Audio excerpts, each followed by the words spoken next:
Doug Karsch, Scott Anderson, 97.1 Ticket. We're actually going to audible because there is some moderately, it's not breaking news, but it's news we haven't had a chance to give our 2 cents on, and it happened after our show. And before we, get too deep into it, I want to get your 2 cents on it. But Kenny, did you think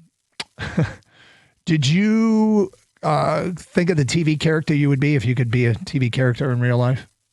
Yeah, so the one for me is from the show, I don't know if you guys have seen it, but from the show New Girl, I would be Nick Miller. The first primary reason is because he's dating Zooey Deschanel, which I've always found very attractive as a lady. Could be a Property Brother if you want. What's that? So he could be one of the Property Brothers. He married her. Is that right? That's on HGTV, yes. Is that really? Is that right? Is that one of the Property Brothers? Jonathan, yeah. Jonathan, the carpenter. Right? Scott. Yeah, Jonathan Scott is the last name, yeah. Okay. Unless he took her last name, he's Jonathan Deschanel. Right. Scott Deschanel, please. Yeah. So that was that's not bad. What's the show? New Girl. Never heard of it, but it was like 15, 20 years ago, 20 years ago. TV is like a new technology for me right now. That's an interesting way of going about it. Picking a character that you just want to be the husband of the, or the wife or the boyfriend of the girl. Well, also, I feel like I'm not that far away removed from him as a guy. So I feel like it's realistic enough where I could be like, okay, that makes sense. I keep thinking about this. Other names keep coming to my mind. Charlie Harper. From? Charlie Sheen from 2.5 Men. Okay. I mean, he's a musician. He's rich. Has this amazing house in Malibu on the keeps beach. picking single guys. He does. Yeah. He's got a bevy of incredibly beautiful women, and then he wants to settle down. And the ones he wants to settle, you're like, yeah, okay, do it. And he's an uncle. So even though there's a kid living in the house, it's not his kid. So hey, I'm the uncle. You do the cool stuff. Do whatever I want to do. You don't Right? have to I can be the cool uncle. Yeah, exactly. You don't want the responsibility. No. I don't want the responsibility. So Gator's been Batman, Vinny Chase, and Charlie Sheen in the Charlie Harper. Charlie Harper, yeah. Funny, but I guess that kind of is predictable. Yeah. Isn't it? Yeah. It's not bad. Okay. Look, we were going to get to the Brad Holmes stuff, and we will soon enough. But I wanted to audible here. So the Lions reached out to Mike McDaniel. No. How about that, huh? That's kind of awesome. No, and I think, when we heard that McDaniel was fired yesterday, the first thought in all of our minds was, well, geez, give him a call. I happen to think he'll get a head coaching gig somewhere else. Yeah. But yes, absolutely, you got a call, and I was more than pleased when you sent me a text yesterday at like 4:00 with the story saying, yeah, Lions have reached out to Mike McDaniel. I mean, already within hours. Do you know what job he's favored to be the next head coach? I don't. None of them. He's which I found curious. He's not the favorite. How many people are the favorite for multiple jobs? Everybody. There's like odds on everybody becoming Matt Nagy's on every team's list. But you're saying he's not on the list for anybody? No. He's not the favorite for anybody. But you said how many people are on the list for multiple jobs? Well, no, like John Harbaugh, for instance. John Harbaugh is he the favorite for several jobs or just one? No, okay, the favorite. I'm sorry. He's the favorite for the Dolphins job. The Giants, probably. No, Stefanski's the favorite for the Giants job. Stefanski's the favorite for the Falcons job. And I guess that's it for Harbaugh. I'll just give you all the favorites and who are the favorites for each job. This is according to our guys over at betonline.ag. John Harbaugh is a favorite for the Dolphins job. Jesse Minter is the favorite for the Ravens job. Defensive coordinator with the Chargers. Was the defense coordinator in Michigan. He's done a great job with the Chargers. The Raiders, he did a great job at Michigan. The Raiders' next head coach is Brian Flores, is the favorite to be the coach there, which would be a great DC choice. Giants for Detroit. Giants' favorite for their next head coach is Kevin Stefanski. Falcons' favorite there is Kevin Stefanski. The Browns, the favorite for the next head coach of the Browns is Jim Schwartz. Yes. McDaniel is number 2. Is number 2. Schwartz is 5-2. McDaniel's 5-1. Titans' next head coach, the favorite is Matt Nagy. Cardinals' next head coach, the favorite is Vance Joseph. It's interesting. I'll give you the McDaniel odds. He's 20-1 to get the Cardinals job, way down the list. He is 22-1 to get the Titans job, way down the list. He is 5-1 to get the Browns job. He's the second favorite there. He is 16-1 to get the Falcons job, which is about 10th. He is 9-1 to get the Giants job, which is 4th.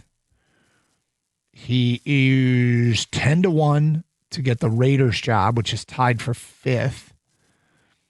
He is 9-1 to get the Ravens job, which is tied for 5th, and he's obviously not going to be the Dolphins. Okay, so for him, there are 7 openings because he's obviously not going to go back to Miami. But for him, there's 7 openings, and he's in the top 5 in just about every one of those.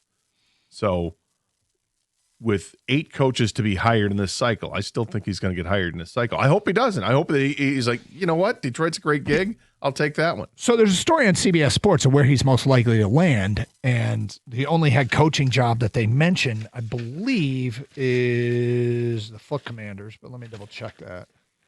Well, Commanders already have a coach. That's not them. I'm sorry, it's Cleveland. OC. My apologies. It's Cleveland, yes. It's the OC for Washington. It's the OC for Detroit. It's the OC for Tampa. And it's wherever Robert Saleh gets hired as his OC is what they list as the most likely places he will end up. And this would be an aggressive move. He's done some things conceptually that I have heard that the Lions have talked about. I've heard the previous Michigan offensive coordinators talk about mimicking. And so this is the type of thing here where he's considered pretty innovative. And we've said it a whole bunch. It was funny. Yesterday I was listening to ESPN radio and I couldn't hear who said it.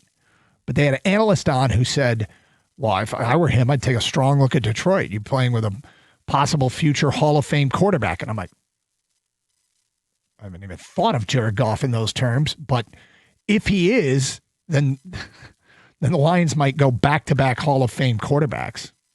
And people bitching about him along the way, and leave it to the Lions to be the organization that has back-to-back Hall of Fame quarterbacks and still no Super Bowls. But it's not over yet. I think for Jared to get to that lofty goal, he's probably has to win a Super Bowl. Yeah, but that was the respect.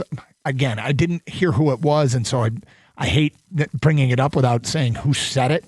But it wasn't a caller. Like it was an analyst that they had on, and I'm thinking to myself, first of all, high praise indeed of Goff. But secondly, this isn't the Rubik's Cube. This isn't the Da Vinci Code. The Detroit job's a great job. I honestly think it's the best OC job in football right now that's open. I think it is. And if you're an offensive mind like McDaniel, you would absolutely want to do it. Everybody keeps talking. I mean, you know how I feel about Cliff Kingsbury and the fact that his name is being thrown out there as a head coaching candidate is still beyond me. And, he might be a good OC. I don't even know if Cliff Kingsbury's a good OC. I know he did it well in college for a little bit. But when he took all of the responsibility, he was terrible. But McDaniel, the one thing that Miami had going for them, their offenses were really good. So I think they pulled the plug on him too early into Miami. But okay, fair enough. You pulled the plug on him. They got to hire a new GM and a coach.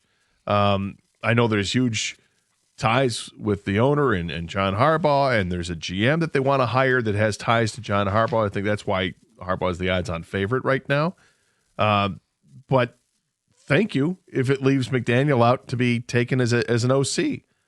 If he doesn't get a head coaching gig, I think it comes down to the Lions and the Commanders, and it's because there's a relationship with the Commanders head coach that would have him there. He and Dan Quinn are like best buds. And he credits Dan Quinn to helping him, with his alcohol issues. The analysis of the Detroit job in CBS Sports is a lot of stuff that's rehashing what we already think and know. But at the end, it says if there's anyone capable of getting this group back to firing on all cylinders, it would be McDaniel. And I'm like, cool, sign him up. And the other thing about that is hey, we're going outside for help. Like it's an acknowledgement that we need a new voice, maybe a new approach here. I mean, it's not like McDaniel's going to come in and start running zone read and a lot of QB run here. He knows what he would be getting into with Jared Goff, but I kind of like them saying, yeah, let's go outside the family, if you will, and people who've done it the way we've always done it. The offense doesn't need to be revamped, but no, it doesn't. The offensive line needs to be fixed, and everything else gets fixed once the offensive line gets fixed. I mean, that's the harsh reality of this whole thing is that, yeah, the offense wasn't as good this year and it changed coordinators, but the bottom line is the offensive line was not up to par. Mm-hmm. And if it were, we wouldn't have any of these issues. Like, what could the Lions do as well as they had done in the past? They didn't run the ball in the second half of the season as well as they had in the past. Well, why is that? Because the offensive line wasn't as good. All right, we again wanted to audible and get our 2 cents on what was, I think, pretty sizable news yesterday. Breaking news that came out after our show that the Lions have reached out. One of the first teams, and they didn't wait. No, they did not wait. McDaniel gets fired before lunch, and he gets a call from the Lions before dinner. Yes. 248-539-9797. How do you feel about that? Additionally, Brad Holmes, we mentioned, took some accountability. You hear what he had to say today at 10:35 on Karsch and Anderson on 97.1.